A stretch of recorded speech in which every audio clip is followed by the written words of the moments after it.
शहर से दूर जंगल में एक पेड़ पर गोरैया का जोड़ा रहता था। उनके नाम थे चीकू और चिनमिन। दोनों बहुत खुश रहते थे। सुबह सवेरे दोनों दाना चुगने के लिए निकल जाते। शाम होने पर अपने घोंसले में लौट जाते। कुछ समय बाद चिनमिन ने अंडे दिए।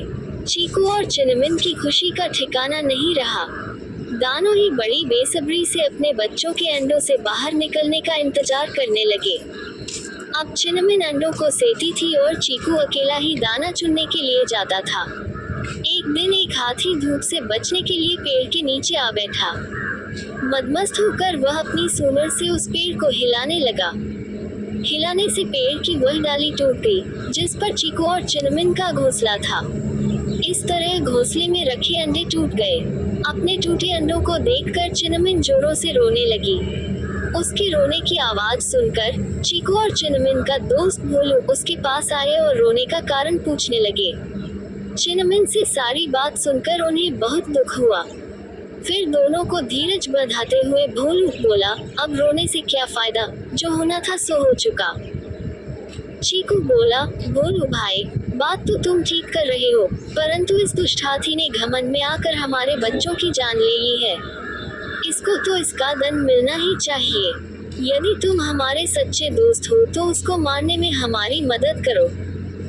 ये सुनकर थोड़ी देर के लिए तो भोलू दुविधा में पड़ गया कि कहाँ हम छोटे छोटे पक्षी और कहाँ वह विशालकाय जानवर। परंतु फिर बोला, चीकू दोस्त, तुम सच कह रहे हो। इस हाथी को सबक सिखाना ही होगा।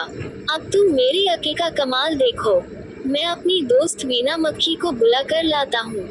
इस काम में वह हमारी मदद करेगी। और इतना कहकर वह चला गया। भोलू ने अपनी दोस्त वीना के पास पहुंचकर उसे सारी बात बता दी। फिर उसने उससे हाथी को मारने का उपाय पूछा। वीना बोली, इससे पहले कि हम कोई फैसला करें, अपने मित्र मेघनाद मेढक की भी सलाह ले लूं तो अच्छा रहेगा। वह बहुत अक्लमंद है। हाथी को मारने के लिए जरूर कोई आसान तरीका बता देगा। चीकू, भोलू और वीना तीनों मेघनाद मेढक के पास गए।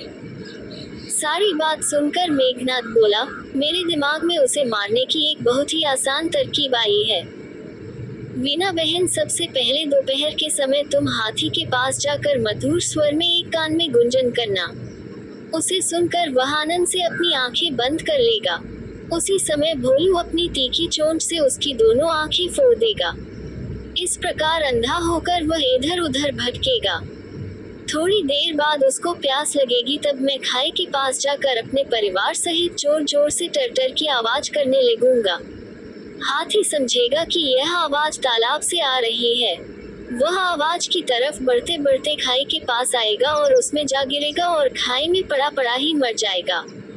सबको मेघनाद की सलाह बहुत पसंद आई।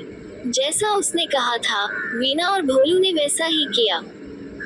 इस तरह छोटे छोटे जीवों ने मिलकर अपनी अक्ल से हाथी जैसे बड़े जीव को मार गिराया और फिर से प्यार से रहने लगे।